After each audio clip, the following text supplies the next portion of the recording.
नमस्ते बच्चों, my self Jaiswal sir.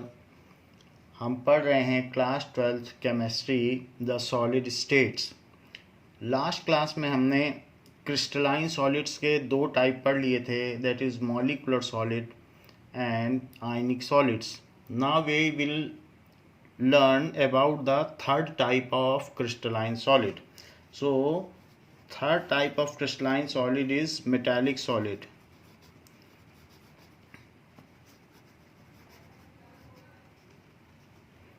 So all metals in their solid states are called metallic solids. All metals in their solid state is metallic solid. Like sodium, metals have tendency to donate electron to complete their octet. Metals have tendency to donate electron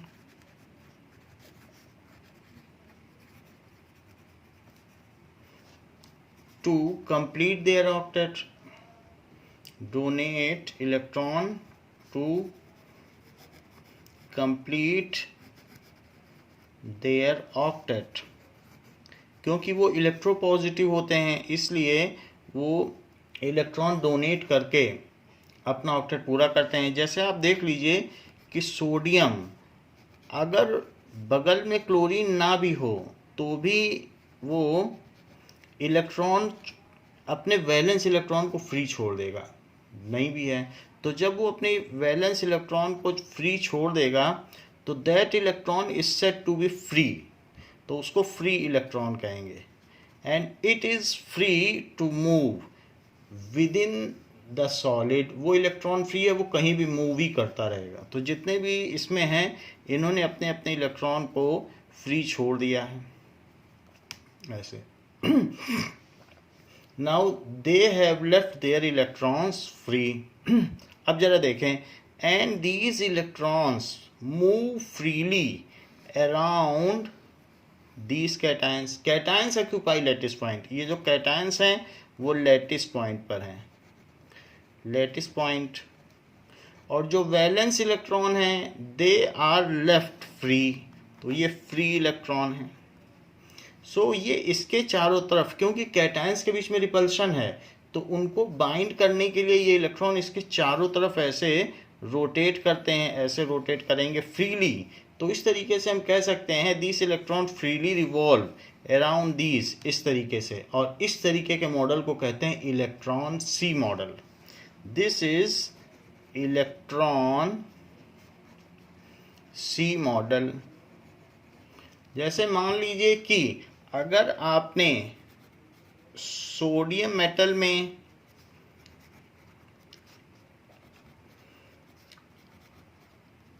banging की है या hammering की है, तो hammer करने पर कोई sodium metal इसमें से बाहर चला जाएगा, लेकिन फिर भी मेटल तो मेलिएबल होते हैं। सो ये it will not split apart. अगर आप इसको बैंग करोगे, सोडियम को या आयरन को या एल्यूमिनियम को बैंग करोगे, गोल्ड को करोगे, तो मेलिएबिलिटी होती है। क्यों होती है malleability? Because whatever free electrons are there they will also revolve around this. वो इसके चारों ओर भी इस तरीके से घूमेंगे and keep binding it also, and it will not allow this to get away from it. So this attraction force and revolution of electron will not allow any of the splinter of it or any of the part of it to get scattered or get broken down. तो इस तरीके से इसमें malleability होती है क्योंकि electron move कर रहे हैं। and these free electrons are also thermally and electrically conducting. When thermal heat energy is provided to any of electron, then it collides with other electron with vigor or with speed and hand overs its energy to another electron, and in this way by successive collision this thermal energy passes from one end to another end. तो इस तरीके से इसमें thermal energy का conduction हो जाता है. when potential difference is applied in this, then electron move from one end, क्योंकि वो फ्री इलेक्ट्रॉन है, they can freely move. तो उस तरीके से अगर मैं इसमें दो एंड पर मेटल प्लेट लगा दूं और उसको बैटरी के एंड से जोड़ दूं, चाहे वो बैटरी बहुत छोटी ही क्यों ना हो, चाहे वो आपकी 0.5 वोल्ट की ही क्यों ना हो, so with a small potential difference these free electron can be moved easily. वो आसानी से मूव कराए जा सकते हैं. And they move towards higher potential. जो पॉजिटिव प्लेट होती है उसको हायर पोटेंशियल कहते हैं, और जो ये है ये लोअर पोटेंशियल नेगेटिव प्लेट. तो इसको कह दीजिए लोअर पोटेंशियल और इस प्लेट को कह दीजिए हायर पोटेंशियल. सो इस तरीके से हायर पोटेंशियल की ओर बढ़ते हैं. या ये कह सकते हैं कि आपको मालूम है कि इलेक्ट्रिक फील्ड पॉजिटिव से निगेटिव की ओर होती है. फिजिक्स के फर्स्ट चैप्टर में आपने पढ़ा है कि जहाँ प्रोटॉन जाए वही इलेक्ट्रिक फील्ड की डायरेक्शन होती है. So electron moves opposite to electric field. Electric field के अपोजिट चलते हैं और they conduct electricity. So metals are electrical and thermal conductor. Electricity को भी कंडक्ट करते हैं because of the presence of free electron. और किसी किसी में तो ऐसा होता है जैसे एल्यूमिनियम. तो एल्यूमिनियम का अगर आप इलेक्ट्रॉन सी मॉडल देखेंगे तो उसमें each atom metal atom contributes 3 electron towards metallic bonding. तो सोचो कितना स्ट्रांग होगा. 3 इलेक्ट्रॉन दे रहा है तो वो कितनी स्ट्रांगली बाइंड करेगा. सोचो एक एक एटम 3 इलेक्ट्रॉन दे रहा है तो इसकी टेंसाइल स्ट्रेंथ कितनी होगी. इससे बड़े बड़े एयरक्राफ्ट बन जाते हैं. सो अगर इतना जितना the more number of electrons are contributed towards electrical bonding, more stronger is the metal and its tensile strength. तो उसकी loading capacity to bear loads is very high. Tensile strength का मतलब कैपेसिटी टू बियर लोड. तो उससे aluminium पे बड़े बड़े structure बना दिए जाते हैं, बिल्डिंग के, एयरक्राफ्ट बना दिया जाता है जो कितना ज़्यादा एयर स्पीड और एयर ड्रैग को रेजिस्ट कर सकता है. तो बड़े बड़े स्ट्रक्चर. और एल्यूमिनियम में दूसरी और चीज़ें मिला दी जाएँ थोड़ा बहुत मैग्नीज तो डुरालमिन बन जाता है और उस मेटल की जो टफनिंग है या स्टेट है वो और ज़्यादा अच्छी हो जाती है. तो इस तरीके से aluminium is a strategic metal. तो किसी भी देश की तरक्की में एल्यूमिनियम का योगदान है. So as more number of electron are left towards metallic bonding, hence it is. ये जो भी एल्यूमिनियम है ये 3rd नंबर का बेस्ट कंडक्टर है. सिल्वर और कॉपर के बाद इसी का नंबर है. अच्छा, ये जो भी इलेक्ट्रॉन है पहली बात तो बेस्ट कंडक्टर हो गया, बेस्ट थर्मल कंडक्टर हो गया 3rd बेस्ट, और 3rd बेस्ट इलेक्ट्रिकल कंडक्टर हो गया. जब इसको हीट किया जाता है और सनलाइट इस पर पड़ती है तो जब सन रेज पड़ती हैं तो ये इलेक्ट्रॉन हायर ऑर्बिट में एक्साइट हो जाते हैं. तो ये इलेक्ट्रॉन हायर ऑर्बिट में इसका एक्साइट हो जाते हैं और जब ये लोअर ऑर्बिट में गिरते हैं, लोअर ऑर्बिट में, तो फिर उसमें जो डिफरेंस ऑफ ऑर्बिट है उसके बराबर ये एनर्जी चारों डायरेक्शन में रेडिएट करते हैं. इसलिए सनलाइट कहीं से भी पड़े मेटल चमकता रहता है, चारों डायरेक्शन में स्कैटर करेंगे. तो इस चीज़ को कहते हैं लश्चर. तो चाहे एल्यूमिनियम हो कितना लश्चर होगा, फ्रेशली कट एल्यूमिनियम देखिए कितना चमकता है. या फिर गोल्ड भी 3 इलेक्ट्रॉन देता है, Au3+ होता है तो उसमें भी चमक है. इसी तरीके से प्लेटिनम है, प्लेटिनम में भी शाइनिंग होती. तो more number of electrons are contributed towards electron C model, more is the tensile strength, more is the lustre and more is its thermal and electrical conductivity. तो ये सारी चीज़ें तो होती ही हैं और साथ ही साथ मोर is it's melting and boiling point. अब एल्यूमिनियम का मेल्टिंग एंड बॉइलिंग पॉइंट आप देख लीजिए 1400 डिग्री सेल्सियस के पास है, और जबकि सोडियम का 96 डिग्री है। 96 डिग्री पे ही पिघल जाता है, पानी में डाल दो खौलते पानी में, सोडियम पिघल जाएगा। तो आप देख सकते हैं लेस नंबर है तो बाइंडिंग कैपेसिटी कम है। तो ये जो है इसमें मेटालिक बॉन्डिंग है, ये इलेक्ट्रॉन जो घूम रहा है फ्रीली और कैटायंस को बाइंड करके रख रहा है, where cation occupy the latest points. Now इसके बारे में कुछ लिखते हैं। So in this the constituent particles are positive charged metal ions. In this positive charged metal ions are constituent particle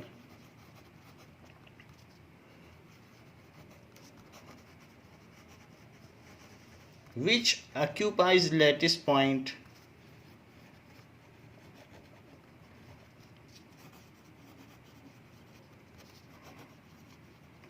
while valence electron freely move throughout the solid, while valence electron donated by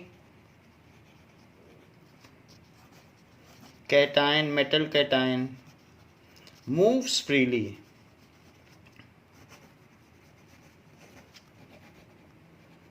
throughout solid and bind metal cation. This model is called electron C model. This model is called electron C model. इस model को कहेंगे electron C model. As electrons are free to move, electrons free to move है, and such bonding is called metallic bonding. तो इस तरीके की जो bonding है उसको क्या कहेंगे, metallic bonding. And such bonding is called metallic bonding. इस बॉन्ड को मेटेलिक बॉन्डिंग कहेंगे। And they have the positive cations have a definite pattern. तो ये क्रिस्टलाइन सॉलिड के अंतर्गत आते हैं। More number of electrons are released toward metallic bonding, more is the tensile strength of that metallic solid. More number of electrons are released towards metallic bonding,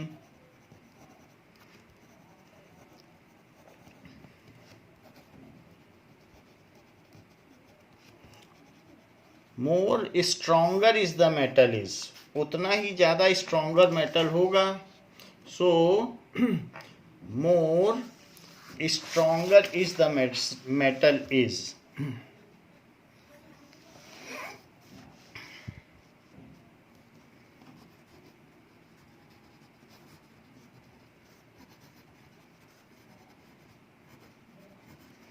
metal is, it has more load bearing capacity। so इसकी ज़्यादा load bearing capacity होगी।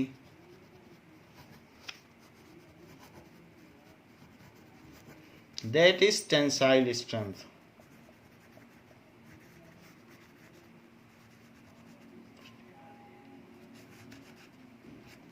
due to free electrons it is thermal and electrical conductor। due to free electrons these are thermal and electrical conductor, At very small potential difference, they are able to conduct electricity. At very small applied potential difference, 0.5 volt का ही लगा दो. Applied potential difference, तो they are able to conduct electricity.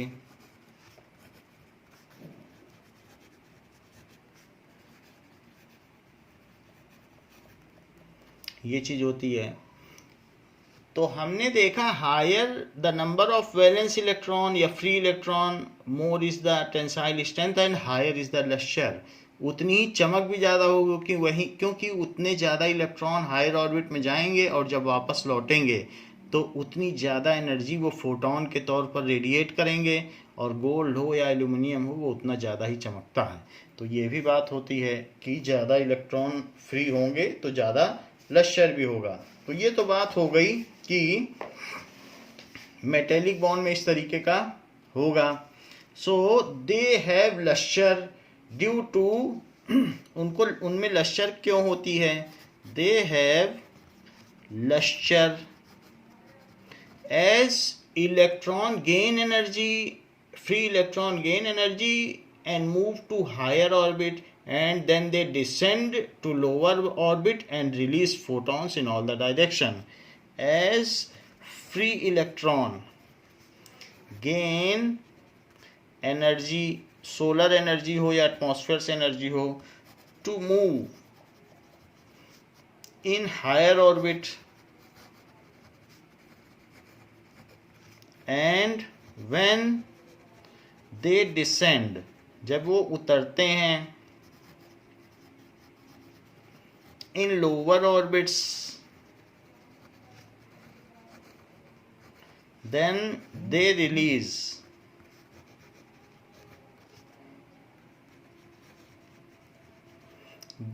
Release photon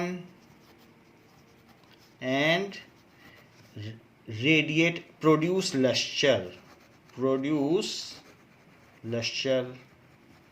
They are malleable. इसके अलावा वो malleable भी होते हैं due to free electron, क्योंकि जो भी एक्स्ट्रा हम इसको बैंगिंग करेंगे तो जो मेटल है वो बाहर टूटने नहीं पाएगा, फ्री इलेक्ट्रॉन उसको भी बाइंड करके रखेगा. They are malleable due to free electron. Due to free electrons.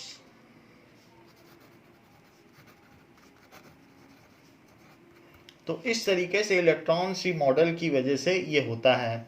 In the similar manner they are ductile also. Malleable का मतलब if it is beaten then they can be depleted into thin sheets, converted into thin sheets, and ductile, wire can be drawn from it. They are also ductile. तो ये सारी बातें हो गई. And their melting point is fairly high. Their melting point is fairly high. Metal का melting point ज़्यादा ही रहता है. जैसे स्टील अलमीरा है घर में तो वो इतनी आसानी से तो मेल्ट होगी नहीं, घर में आग भी लग जाए तो जल्दी मेल्ट नहीं होती है. तो इस तरीके से ये सारी चीज़ें. दे आर हार्ड भी होते हैं, rigid and ductile. So they are hard and ductile तो होते ही हैं. तो ये सारी इनकी प्रॉपर्टीज हो गई. कुछ मेटल हैं जो ग्रुप 1 के मेटल हैं वो सब सॉफ्ट मेटल हैं. इसके अलावा जो लेड है वो अच्छा कंडक्टर नहीं है, मरकरी अच्छा कंडक्टर नहीं है. तो कुछ ऐसे मेटल्स हैं जो इसके एक्सेप्शंस भी हैं. इन जनरल मेटल ठीक ठाक है, हार्ड है. 93 मेटल्स हैं और उनमें मेटेलिक बॉन्डिंग होती है. जो हमारी पीरियोडिक टेबल है 116 की, उसमें 93 मेटल्स हैं and mostly have metallic property. Maximum जो मेटेलिक प्रॉपर्टी होती है वो होती है. कोवैलेंट सॉलिड्स और network solids.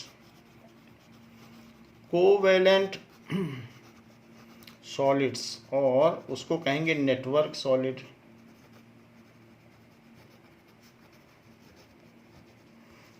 Now covalent solids. Covalent solids का मतलब होता है जैसे कि if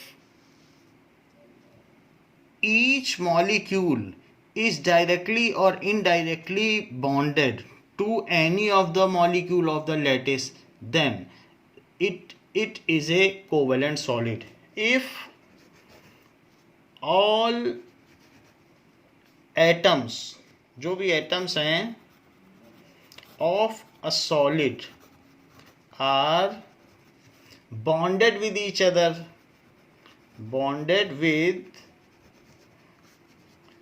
each other to form a giant molecule. giant molecule, तो जैसे डायमंड है, तो डायमंड एक जायंट मॉलिक्यूल है। जैसे आप इस तरीके से देखें तो एक कार्बन एटम दूसरे कार्बन एटम से अटैच्ड है, और फिर उसमें और भी ये टेट्राहीड्रल अरेंजमेंट दिखाया, तो ये टेट्राहीड्रल अरेंजमेंट हो गया। अब इस टेट्राहीड्रल अरेंजमेंट पे फिर से इस कार्बन को समझो, तो इसमें भी वही चीज़ होगी, तो इसमें भी वैसे ही 4 एटम जुड़े होंगे। ये जो बीच वाला कार्बन है तो उसमें भी 4 जोड़ दीजिए, ये हो गया।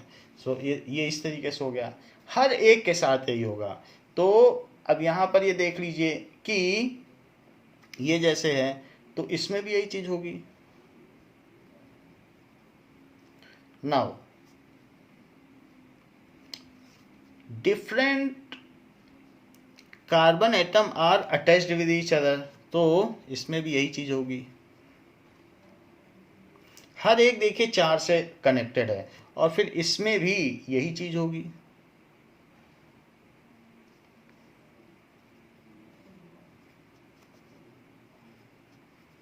तो अगर हम इस तरीके से बनाते चले जाएंगे तो ये एक नेटवर्क सॉलिड हो जाएगा।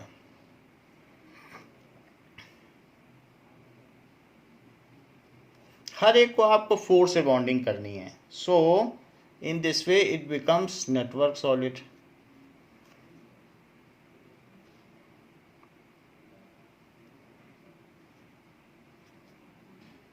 तो ये जो चीज़ हम कर रहे हैं इस तरीके से आपको दिखाना है।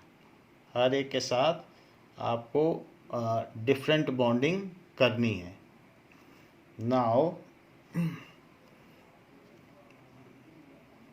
3 4, सो इन दिस वे जब आप ऐसे बना लोगे, so it is a kind of network. हर एक को 4 से जोड़ते चले जाएंगे तो somewhere they are linked, so it is diamond. और फिर आगे भी बढ़ा सकते हैं। So this is structure of diamond. It is a giant molecule, जैसे कि आपकी बुक में दिखाया गया है कि ये देखिए, इसमें अगर आप इस स्ट्रक्चर को देखेंगे, सो this is structure of giant molecule.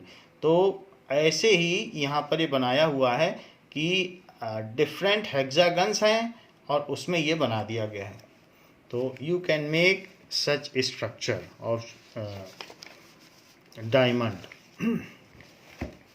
इसका एक और भी तरीका है कि सबसे पहले आप एक हेक्सागन बना लें। तो ये देखिए, एक हेक्सागन बनाएं और इस हेक्सागन के साथ एक दूसरा हेक्सागन बना लें।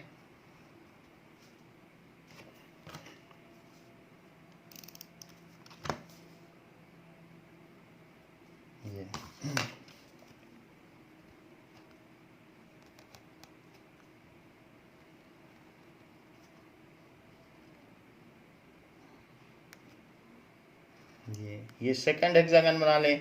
ये जो पहला वाला हेक्सागन है इसके बगल में एक हेक्सागन बना लें।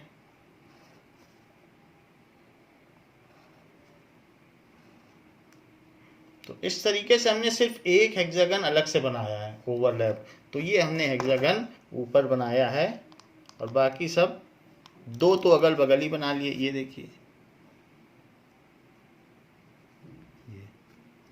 सो ये एक हेक्सागन पीछे बना लिया और 2 आगे बना लिया। इसके बाद जो आपका ये हेक्सागन है, इसके ठीक ऊपर एक और हेक्सागन बना लें। तो 3 हेक्सागन तो आप ऐसे बना ही सकते हो। 3 हेक्सागन है और एक के साथ ऐसे है। फिर इसके बाद यहाँ से एक ऐसे लाइन ले लें, इसके बाद यहाँ से एक ऐसे लाइन ले लें। नाउ जो पीछे वाला हेक्सागन है उस पे इसको जोड़ दें। ये देख लीजिए, पीछे वाले हेक्सागन में इसको आप जोड़ दें और फिर यहाँ से एक और ऐसे ही लाइन ले लें और यहाँ से फिर नीचे आ जाएं। ये ठीक है। तो ये जितना हमने बना लिया है इसी में अब डॉट डॉट डॉट लगा दें।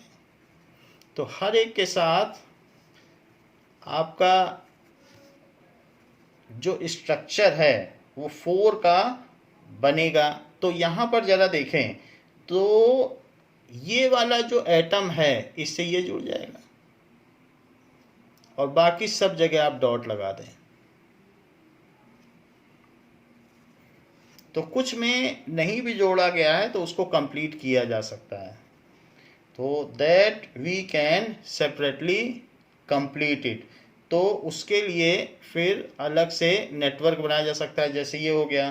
फिर उसके बाद इनके बीच में एक नेटवर्क हो जाएगा, एक ये हो गया। फिर इसके बाद ऐसे नेटवर्क हो जाएगा और फिर इससे ये जुड़ेगा और फिर ये हो जाएगा। और एक दो बार आप प्रैक्टिस करेंगे तो हेक्सागन के बेसिस पर आप ये बना लेंगे। तो ये बुक का हमने डायग्राम आपको बता दिया कि बुक में किस तरीके से डायमंड का ये नेटवर्क बना हुआ है। तो इस तरीके से आप इसे बना सकते हैं और हर एक के साथ 4 अलग अलग होंगे। तो आप किसी में नहीं भी हैं तो एंड वाले में नहीं है, बट उसको कंप्लीट किया जा सकता है, बीच वाले में दिखाए गए। तो इस तरीके का आपकी बुक में लैटिस दिया हुआ है। So it is the structure of diamond. So diamond में क्या है? Diamond is a network of covalent bond. ठीक है, 3 dimensional network of covalent bond. So diamond is 3 dimensional network of covalent bond, 3-dimensional network of covalent bond in which each carbon atom is directly or indirectly bonded with other carbon atoms, in which each carbon atom is linked directly or indirectly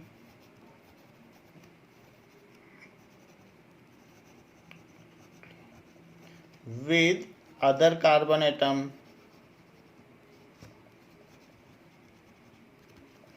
ठीक है, तो ये चीज होती है। So that it forms a network of bond, जिससे कि क्या होता है? It forms a network of bond.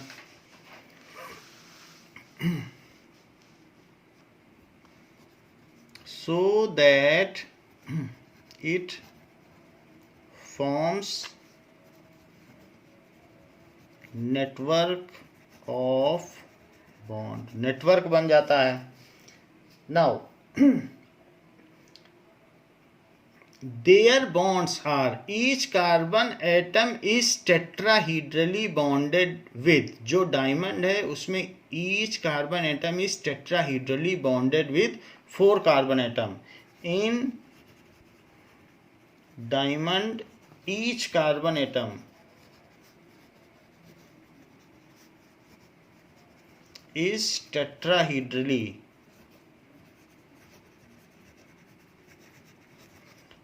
bonded with 4 other carbon atoms. ऐसा होता है। Covalent bond is the strongest bond in nature. जैसे CO2 है अगर आप उसे मेल्ट करें, कुछ भी करें, तो CO2 उड़ जाएगा। वाटर को मेल्ट करें तो वाटर उड़ जाएगा, लेकिन एटमॉस्फेयर में वो H2O ही रहेगा। तो इस तरीके से जो कोवेलेंट बॉन्ड्स हैं, अगर वेपराइज कर दो, लिक्विड में मेल्ट कर दो, लिक्विड बना दो आइस को, तो भी वो H2O ही रहेगा और दूसरे बॉन्ड टूट जाएंगे। आप NaCl को देखो, NaCl को वेपराइज करोगे, Na अलग उड़ जाएगा, Cl2 अलग उड़ जाएगा। ऐसा कभी भी नहीं होगा कि NaCl उड़ेगा, क्योंकि वो मॉलिक्यूल है ही नहीं, वहाँ तो इलेक्ट्रॉन का ट्रांसफ़र हुआ है। लेकिन कोवेलेंट बॉन्ड में ऐसा होता है, क्योंकि वो अगर मान लीजिए किसी वॉन्डर वॉल फोर्स से जुड़े हैं, तो वो मॉलिक्यूल के तौर पर ही उड़ेंगे। जैसे वाटर है, H2O उड़ा, ड्राई आइस है, CO2 उड़ा, इस तरीके से उड़ता है। लेकिन यहाँ तो पूरा एक नेटवर्क है। अब इस नेटवर्क को कैसे तोड़ोगे? इसमें तो वॉन्डर वॉल फोर्स है ही नहीं। यहाँ पर जो हमने बनाया है, यहाँ तो कहीं वॉन्डर वॉल फोर्स है ही नहीं, और ये बहुत बड़ा नेटवर्क है और हर एक को 380 किलो जूल एनर्जी चाहिए। तो कहाँ तोड़ पाओगे? वॉन्डर वॉल फोर्स तो 10 जूल 20 जूल से टूट जाता है। 10 जूल हाइड्रोजन बॉन्डिंग के लिए चाहिए, तो वो तो आसानी से टूट जाएगा। कोवेलेंट बॉन्ड कहाँ टूटेगा? इलेक्ट्रोस्टैटिक फोर्स है, उसको भी 200 किलो जूल पे टूट जाता है। कोवेलेंट को तो 326 जूल चाहिए, 326 जूल, और उससे भी ज़्यादा किसी किसी को तो 400। और अगर डबल बॉन्डेड है कोवेलेंट तो 490 चाहिए। ट्रिपल बॉन्डेड में और ज़्यादा हो जाती है, जैसे नाइट्रोजन में है तो उसमें 890 तक पहुंच जाता है, 960 तक पहुंच जाता है, सॉरी, नाइट्रोजन में। तो इस तरीके से हम देख रहे हैं कि कोवेलेंट बॉन्ड को तोड़ना आसान नहीं है, इसलिए ये हार्डेस्ट सब्सटेंस है, जो इन नेचर ये हार्डेस्ट सब्सटेंस है। तो ये है। सो क्योंकि कोवेलेंट बॉन्ड नहीं तोड़े जा सकते, यहाँ कोई वंडर वाल फोर्स है ही नहीं, it is hardest substance in nature and having highest melting point, और इसका melting point भी 5000 केल्विन तक है, and having highest melting point that is 5000 kelvin है, ऐसा है। ठीक है, तो ये हार्डेस्ट भी है, as it does not contain, इसमें कोई फ्री इलेक्ट्रॉन नहीं है, so it is not thermal और इलेक्ट्रिकल कंडक्टर। 4 इलेक्ट्रॉन है, चारों शेयर्ड हैं, तो सभी एक दूसरे के साथ शेयरिंग में है, कोई फ्री इलेक्ट्रॉन नहीं है, कोई इलेक्ट्रॉन सी मॉडल नहीं है। As it does not contain any free electron, so it is not electrical and thermal conductor,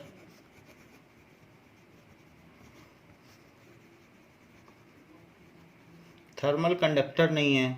ठीक है, तो ये सारी चीज़ें हैं। It has directional properties, directional properties है कि इसका अपना हाईएस्ट रिफ्रैक्टिव इंडेक्स होता है, और इसकी वजह से जो लाइट इसमें कैद हो जाती है वो फिर इसमें से बाहर नहीं निकल पाती। तो इस तरीके से अगर इसको स्पेशली कट किया जाए तो इसका जो क्रिटिकल एंगल है वो इस तरीके से है कि अगर इसमें से लाइट 26 डिग्री से ऊपर गिरे तो उसी में वापस लौट जाती है। क्रिटिकल एंगल इस तरीके से होता है। क्रिटिकल एंगल का मतलब है कि अगर ये रेयरर मीडियम है और ये डेंसर मीडियम है, तो डेंसर मीडियम से रेयरर मीडियम में जाने वाली लाइट अगर 26 डिग्री से ऊपर हो गई तो फिर वो बाहर नहीं जा पाएगी, वो उसी में लौट आती है। तो ये चीज़ है, तो उस चीज़ को कहते हैं क्रिटिकल एंगल। 26 से कम है तब तक बाहर निकल जाएगी, अगर आप 25 रखेंगे तो बाहर निकल जाएगी, 25.9 रखेंगे तो भी बाहर निकल जाएगी, तो तब तक तो निकल जाएगी। ये है, जैसे मैंने इसमें दिस इज़ 25 डिग्री तो बाहर निकल गई, और बहुत 25.9 रख दिया तो उस केस में 26 से, ये क्रिटिकल एंगल है, 26 से थोड़ा सा ऊपर किया तो फिर उसके आगे रिफ्लेक्शन होने लगता है। और 26 कर दोगे तो देखो क्या होगा, ये देखो 26 कर दोगे तो ग्रेजिंग एंगल पे निकलेगी। उसी पर। ये 26 है, ये 25 है, 25 में रेयर में चली गई, 26 करोगे तो 90 डिग्री पे टर्न हुई, और 26 से थोड़ा बढ़ा दिया तो ये वो उसी में लौट गई। तो अगर हम डायमंड को इस तरीके से, जैसे गुजराती लोग कट करते हैं, एक स्पेशल टाइप से इसे कट करें, then we can allow the light to come through it. Light इसमें आएगी तो, लेकिन बाहर नहीं जा पाएगी। अगर हम इस तरीके से क्रिस्टल बनाएं, so light can inter through the surface on it. हमने इस तरीके से इसका बना दिया कि यहाँ से इंटर करेगी, लेकिन जब अंदर जाएगी तो वो एंगल 26 से ऊपर होगा, तो वो बाहर नहीं निकल पाएगी। फिर अंदर यहाँ से यहाँ टकराएगी, फिर यहाँ से यहाँ टकराएगी, फिर यहाँ टकराएगी, फिर यहाँ, अंदर ही अंदर घूमती रहेगी, बाहर कभी निकल ही नहीं पाएगी।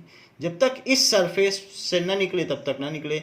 ऐसे भी जो डायमंड की अंगूठी पहनता है, तो लाइट चली जाने के बाद उसकी अंगूठी 5 मिनट तक चमकती रहती है, क्योंकि लाइट उसमें से निकल ही नहीं पाती।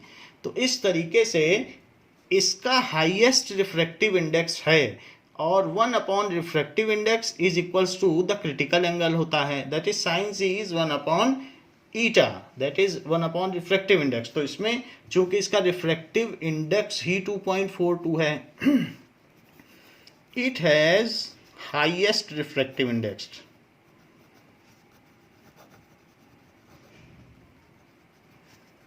index, जो कि 2.42 है। So its critical angle is lowest, that is 26 degree, इतना होता है।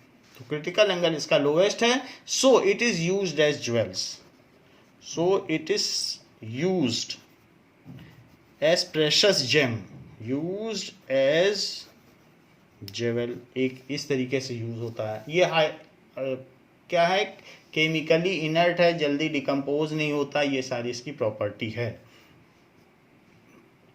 As it is hard, so it is used for cutting glass and it is also used as abrasive. कहीं जैसे सैंड पेपर है, घिसाई के लिए काम में आता है, तो ऐसे किसी सरफेस को घिसने के लिए इसे एब्रेसिव की तरह यूज किया जा सकता है। It is used as glass cutter and abrasive, ये सारे इसके यूजेस होते हैं, और इसका हाई मेल्टिंग पॉइंट है। तो it is not thermal and electrical conductor due to absence of free electron. It is thermal and electrical insulator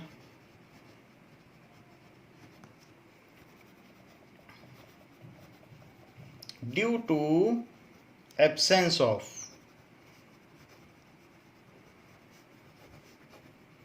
free electron. तो ये सारी चीजें इसकी प्रॉपर्टी हैं, जहां पर इसका ये जो C से C के बीच का सिंगल बॉन्ड है वो 154 पिकोमीटर है, और इनके बीच का एंगल 109 डिग्री 28 मिनट है।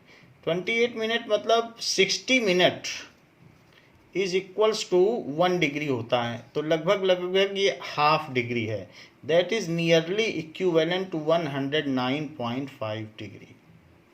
तो 30 मिनट होता तो एग्जैक्ट हो जाता, क्योंकि 60 मिनट इज 1 डिग्री, यानी 1 डिग्री के 60 पार्ट्स किए जाएं तो एक पार्ट को 1 मिनट बोलते हैं।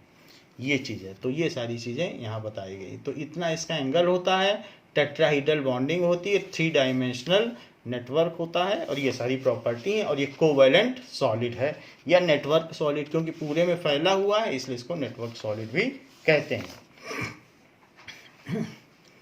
So it has exceptional properties, diamond में एक्सेप्शनल प्रॉपर्टीज हैं। अब जरा देखें कि इसका इतना ज़्यादा मेल्टिंग पॉइंट है कि अगर आप 5000 केल्विन तक जाओगे तो डायमंड डिकम्पोज हो जाएगा, क्योंकि बना तो कार्बन का ही है, और कार्बन तो कोयला होता है, तो उसके पहले ही कार्बन जल जाएगा। तो डायमंड को मेल्ट ही नहीं किया जा सकता, it decomposes even before melting. Now there is one more this type of solid, that is graphite. Graphite is another covalent solid graphite is another covalent solid.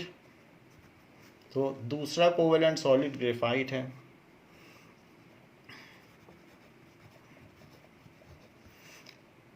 In this various hexagonally shaped layered slip over each other. In this various hexagonal layered structure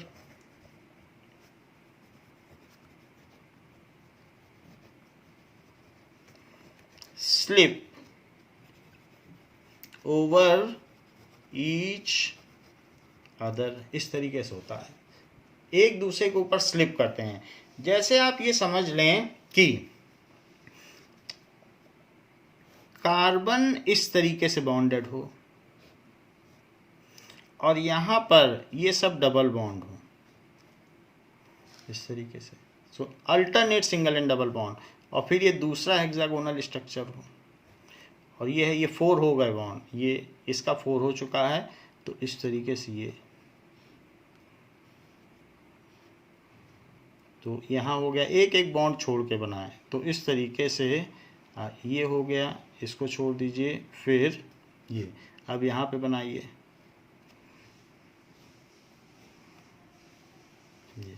सो इस carbon में ऐसे अगर हम बनाते चले जाएंगे तो ये बॉन्ड हो गया, दैट इज लाइक दिस। सो ये स्ट्रक्चर इसका होगा। ये सिंगल लेयर है, अभी हमने इसकी डबल लेयर नहीं बनाई, तो सिंगल, फिर ये हो गया, और फिर ये। तो हर एक में 4 बॉन्ड होंगे, फिर इसमें भी हो जाएगा। ऐसे ही ये तो हमने एक लेयर बनाई, तो अब ऐसे ही एक दूसरी लेयर होगी, वो इसके ठीक नीचे होगी, और वो दोनों आपस में बॉन्डेड होंगी। So these different layers are bonded with each other, और उनके बीच में स्पेस होगा।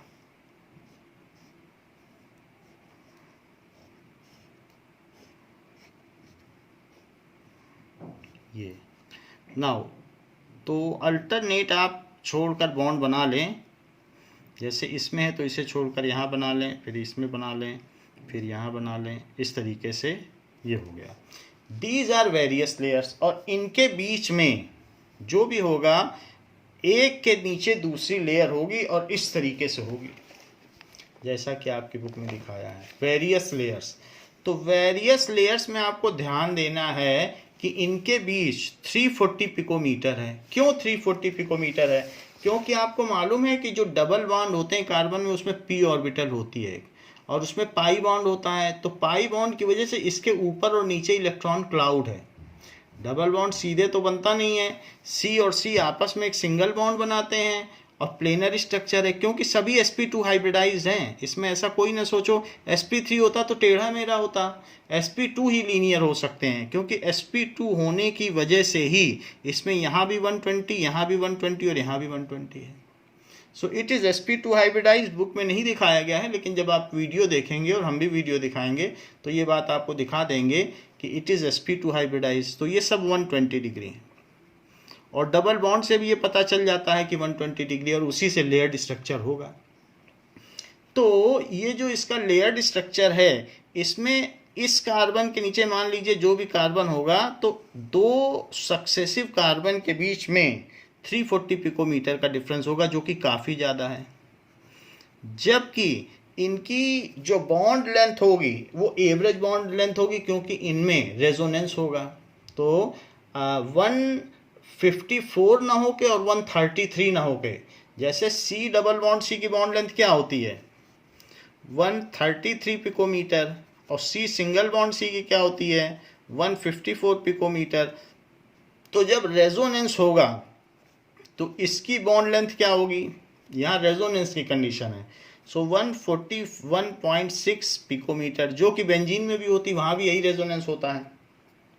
141.5 पिकोमीटर लिखो। तो ये चीज़ है। सो इसमें ये जो बॉन्ड लेंथ है 141.5 पिकोमीटर है और ऐसी सभी की है। तो बुक रेजोनेंस दिखा रही है, रेजोनेंस शो नहीं कर रही बट है रेजोनेंस। तो इस तरीके से इसमें जो वेरियस लेयर्स हैं वो एक दूसरे के ऊपर स्लिप करती हैं, क्योंकि जैसे सी सिंगल बॉन्ड सी है तो उसके ऊपर जो ये पी ऑर्बिटल है और जिसमें सिंगल सिंगल इलेक्ट्रॉन है, तो वो आपस में यहाँ आएंगे जाएंगे, तो उससे क्या होगा, इलेक्ट्रॉनिक रिपल्सन है, तो डिफरेंट लेयर्स एक दूसरे पे फिसलेंगे। So various hexagonal layer slip over each other, क्योंकि उनके ऊपर नीचे इलेक्ट्रॉन है तो वो स्लिप करती हैं। जैसे ग्रेफाइट की पेंसिल से आप लिखते हो तो एक लेयर जब कागज़ में चिपक जाती है तो उसके पीछे दूसरी चिपकती है, तीसरी चिपकती है। जैसे मैं कहूँ आप एक पैक ऑफ कार्ड्स को लेके फैलाते चले जाओ तो एक एक कार्ड करके ज़मीन में फैलते चले जाएंगे। उसी तरीके से ग्रेफाइट पेंसिल को आप एक पैक ऑफ कार्ड समझो, ताश के पत्ते। जब उसको लिखते हो तो समझो कार्ड्स फैल रहे हैं, वो चिपकता चला जाता है, क्योंकि कागज़ भी सेलुलोज है और ग्रेफाइट भी ऑर्गेनिक है, तो दोनों के बीच में अच्छी खासी एडहेसिव प्रॉपर्टी होती है। तो एक लेयर चिपकी, फिर जब एक लाइन खींचने में ही न जाने कितनी लेयर चिपक जाती हैं पेंसिल में, तो वही चीज़ है। और उसको मिटाने के लिए भी आप ऑर्गेनिक सॉल्वेंट्स, रबर या इरेजर का इस्तेमाल करते हो, क्योंकि लाइक डिजॉल्व्स लाइक। तो ये बात हो गई। तो हमने आपको दिखाया कि ग्रेफाइट में हेक्सागोनल लेयर्ड स्ट्रक्चर होता है, और क्या होता है कि इस तरीके से, यानी मान लीजिए कि ये इसकी पहली लेयर है ऐसे, तो ये हमने इसकी पहली लेयर मान ली, और ये मान लें कि इसमें रेजोनेंस भी है।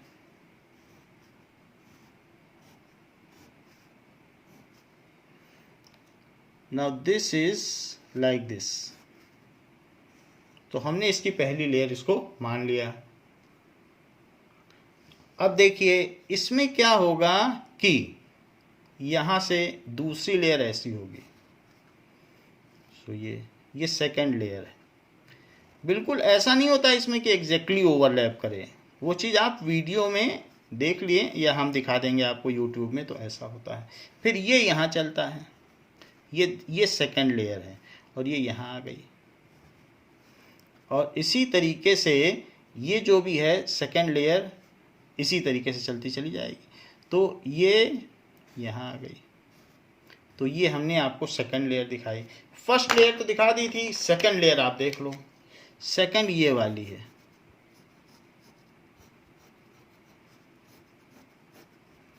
ये तो सेकंड लेयर का अलग कलर है।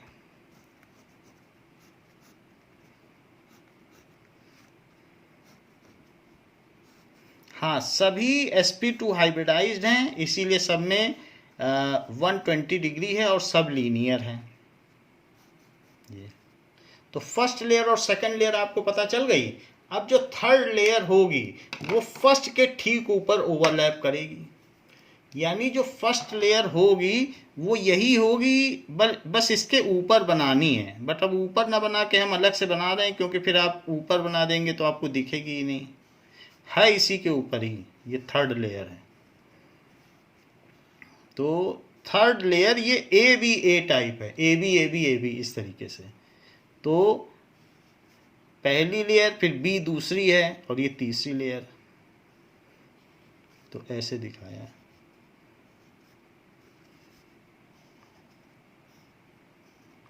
ये दिस इज थर्ड लेयर, तो आप ऐसे समझ सकते हैं। सो आप ये समझ सकते हैं कि वेरियस लेयर्स आर गिवन, जैसे इसे ए कह दें, फिर दूसरी वाली को बी कह दें, और जो ब्लू है वो भी ए ही रहेगी, वो आपको डिस्क्रिमिनेशन के लिए दिखाएगी। ए बी टाइप है। फिर जो चौथी होगी वो फिर रेड के ऊपर होगी। इन दिस वे वेरियस लेयर्स। इससे इनमें क्या होता है, maximum separation of electrons and minimum repulsion. नहीं तो पी और पी ऑर्बिटल एक दूसरे के ऊपर आ जाएगी, तो उसमें रिपल्सन होगा तो फिर वो एग्जिस्ट नहीं कर पाएंगी, और इतना रिपल्सन होगा तो और सेपरेशन हो जाएगा। तो सेपरेशन यानी पी ऑर्बिटल इसी के ऊपर है ना, तो उसकी पी ऑर्बिटल इसकी पी ऑर्बिटल से दूर रहती है, ऐसा ना हो इसी के ऊपर बना दे।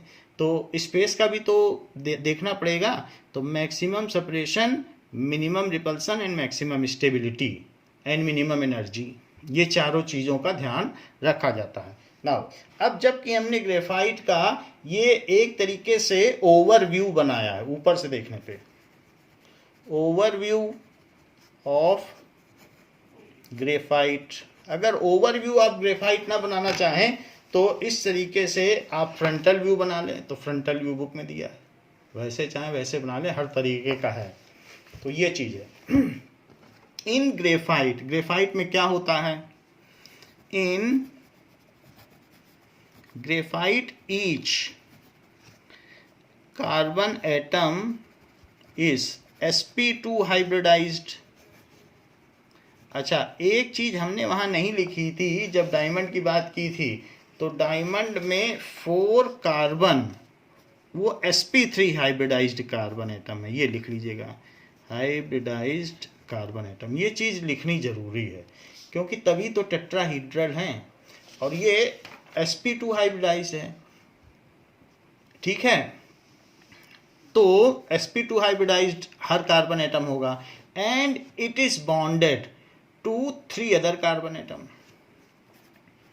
And it is bonded to 3 other carbon atom. CCC bond angle is 120 degree. 120, उसमें क्या था, CCC bond angle is 109 degree 28 minute, इसमें ये है, ठीक है। Due to resonance the CC bond length is averaged to 141.5 picometer due to resonance. So इसमें अनुनाद की वजह से, due to resonance CC bond length is averaged to 141.5 picometre हो जाती है। तो बॉन्ड एंगल लीनियर है in this way, that's why, and due to pi bond various hexagonal layered structure slip over each other, due to pi bonds various layered structure, various layered structure, layered structure slip over each other. Its melting point is 4970 Kelvin। इसका melting point काफ़ी high होता है। Hence, in powdered form, it is used as dry lubricant in high-speed running machines.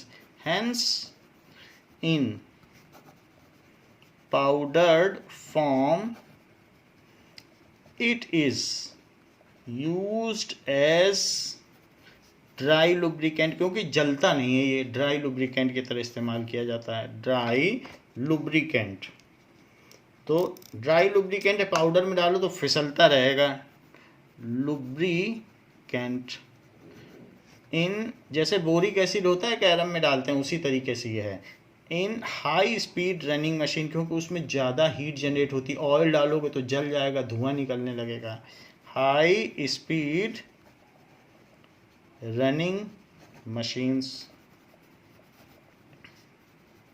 ऐसा होता है। It is also used in graphite grease. Black colour की जो Greece cycle में लगाई जाती है वो ग्रेफाइट ग्रीस होती है। It is also used in making graphite grease. Due to presence of pi electrons, it is electrically conductor. Due to presence of pi electron, it is electrically conducting.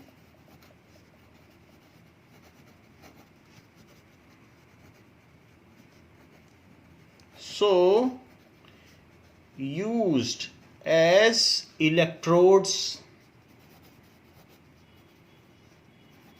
In electrochemical and electrolytic cell. Electrochemical वो cell होते हैं जिससे energy पैदा की जाती है, और electrolysis वो होती है, इलेक्ट्रोलिटिक सेल वो होते हैं जिसमें सेल से एनर्जी देकर किसी लिक्विड को या किसी मोल्टेन सब्सटेंस को तोड़ा जाता है. सो इन इलेक्ट्रोकेमिकल यानी गैल्वानिक सेल,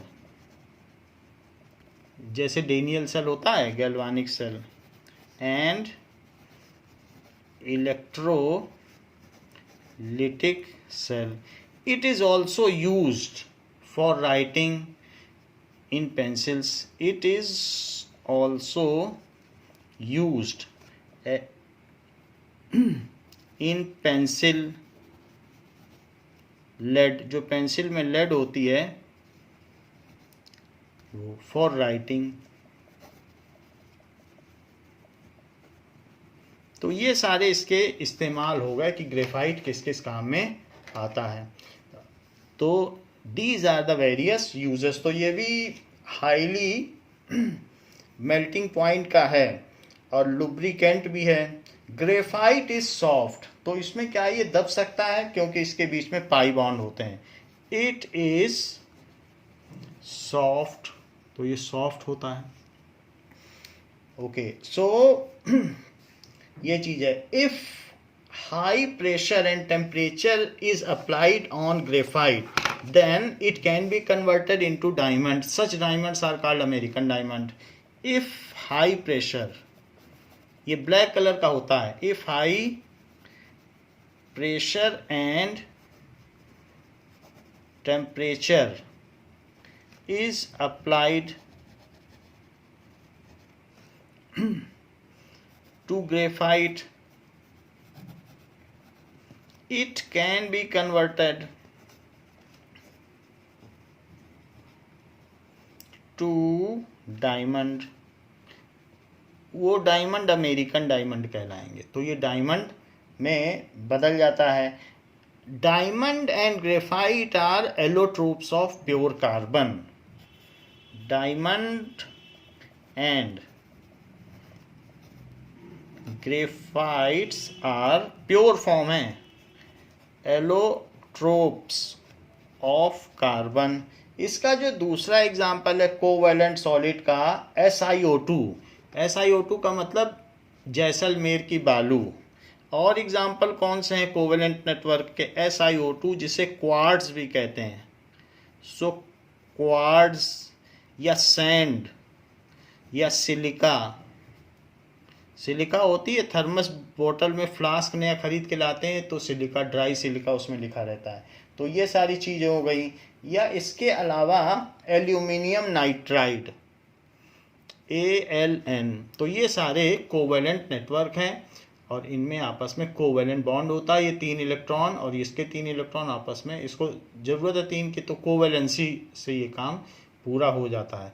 तो these are making covalent network. तो इस तरीके से हमने जितने भी तरीके के सॉलिड्स थे उन सबको देख लिया है. Now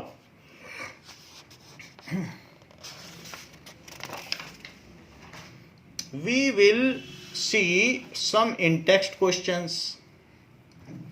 so in text questions,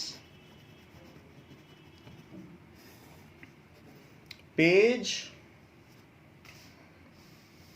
6, first question देखिए.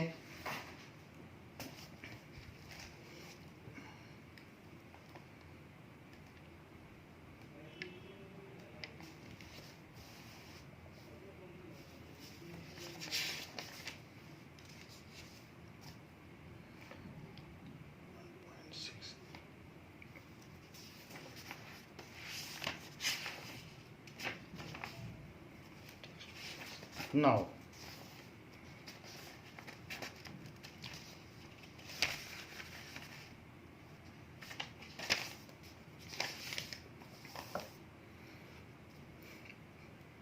classify the following solids in different categories based on nature of intermolecular force operating in them. Classify the following solids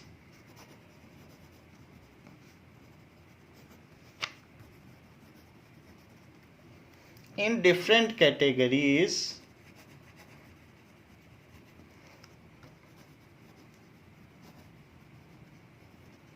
based on the nature of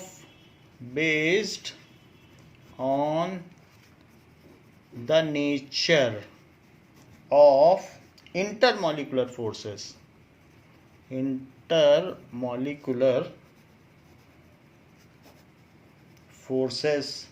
operating in them.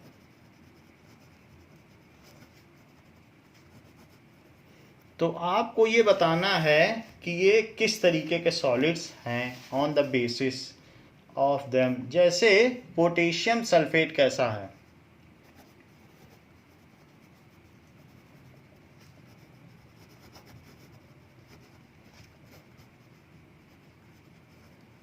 So it is ionic solid. So और इसमें जो force of attraction है that is coulombic force of attraction.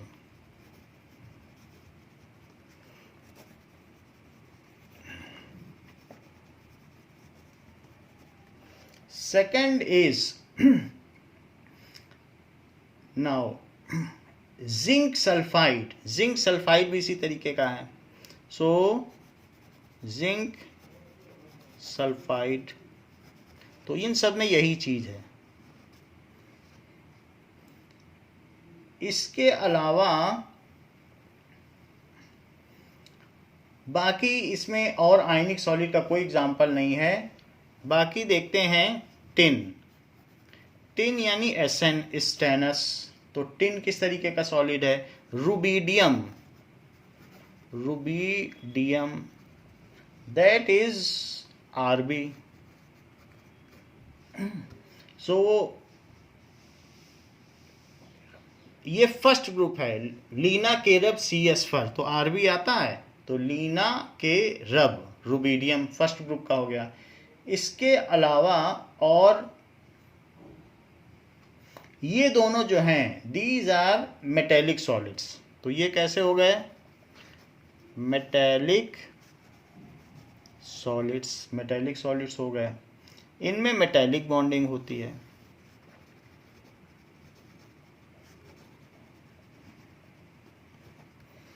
और देखिए argon किस तरीके का है और बेंजीन किस तरीके का है. So these are molecular solids, या ये कह सकते हैं non polar molecular solids. Non polar molecular solids, और इनमें लंडन फोर्स है.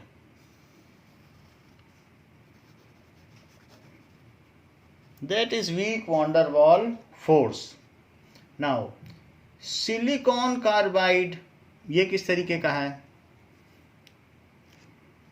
That is silicon carbide, graphite,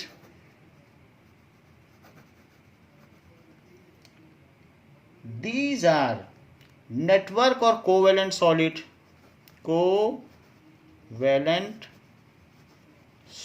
And it is having covalent bond होता है.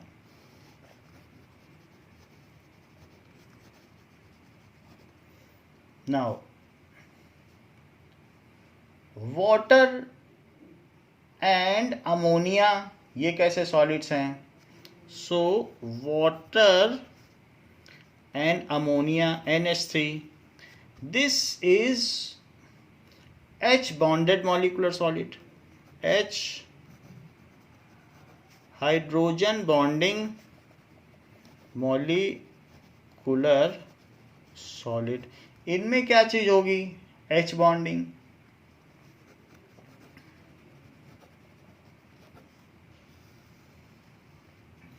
यूरिया किस तरीके का है?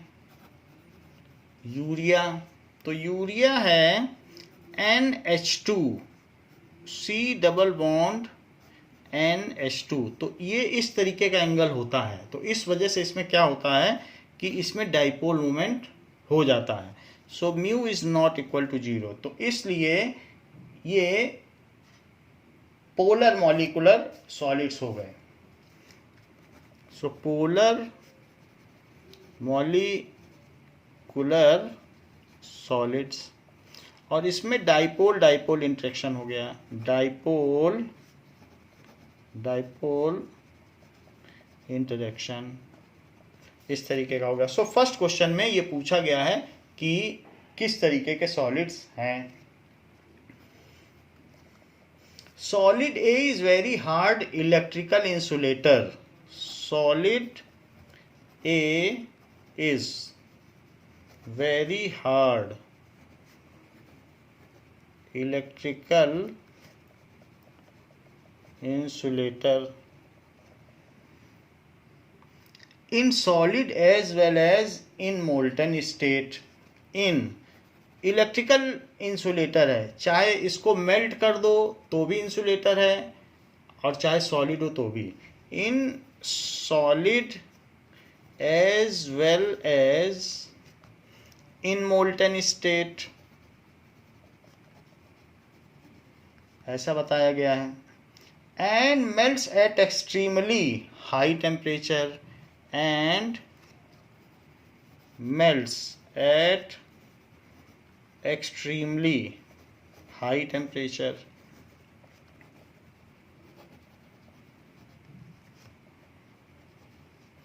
So what type of solid it is? What type of solid it is, ये कैसा सॉलिड है? इट इज कोवैलेंट और नेटवर्क सॉलिड। इसका आंसर होगा ग्रेफाइट, इसका एक्सेप्शन है, बाकी ये कोवैलेंट और नेटवर्क सॉलिड। ग्रेफाइट में जो कंडक्शन होता है वो पाई बॉन्ड्स की वजह से होता है, वही ऊपर और नीचे घूमते रहते हैं। सो क्लाउड्स बनाते हैं, उसी की वजह से कंडक्शन होता है। Now ionic solid conduct electricity in molten state but not in solid state. Why? So ionic solids conduct electricity in molten state but not in solid state। Why? ऐसा क्यों होता है कि वो मोल्टन स्टेट में तो करते हैं बट सॉलिड स्टेट में वो कंडक्ट नहीं करते?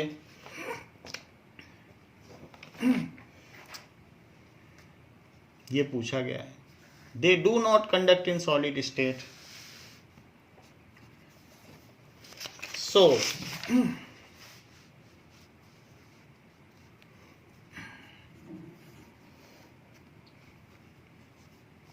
ions in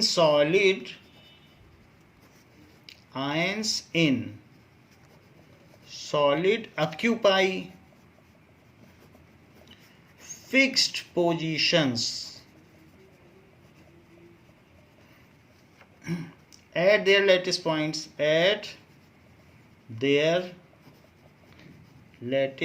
या तो वे लैटिस पॉइंट्स में होते हैं या फिर वो वॉइड्स में फंसे रहते हैं बीच में, वो वहां से निकल नहीं सकते हैं। सो इनकी फिक्स्ड पोजीशन होती है। दे can not move in solid state, they can not move in solid state.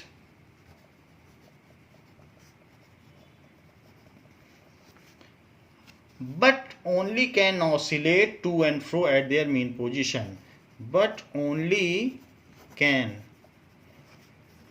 Oscillate to and fro, यानी आगे और पीछे, to and fro at their mean position.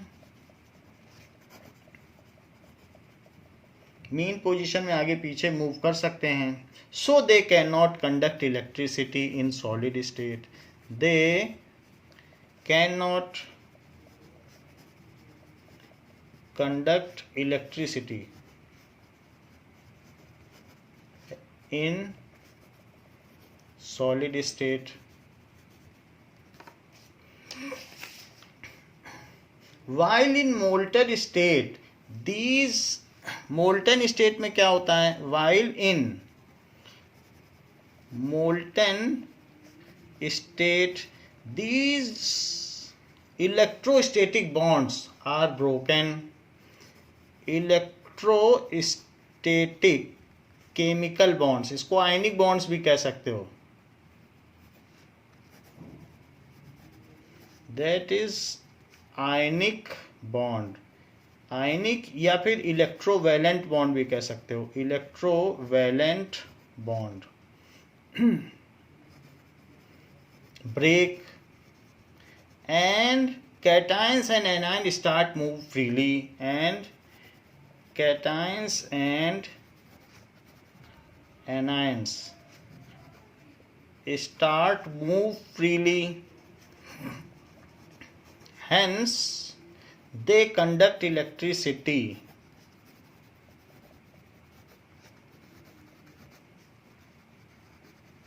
in liquid state। इसलिए वे द्रवीय अवस्था में इलेक्ट्रिसिटी विद्युत परिचालन करने में सक्षम हैं, किंतु ठोस अवस्था में नहीं। क्वेश्चन पूछा गया है, what types of solids are electrical conductors, malleable and ductile. What types of solids are electrical conductor,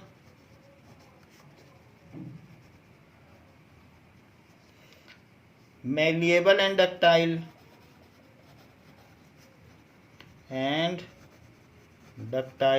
so metallic solids, इसका आंसर क्या हुआ, metallic solids, क्योंकि वही इलेक्ट्रिकल कंडक्टर भी होते हैं, डक्टाइल भी होते हैं और मेलिएबल भी होते हैं, सारी उन्हीं में प्रॉपर्टीज होती हैं। तो बच्चों इस क्लास के लिए इतना ही। आगे ब्रेवाइस, लैटिस और यूनिट सेल के बारे में हम अगली क्लास में पढ़ेंगे। थैंक यू बच्चों।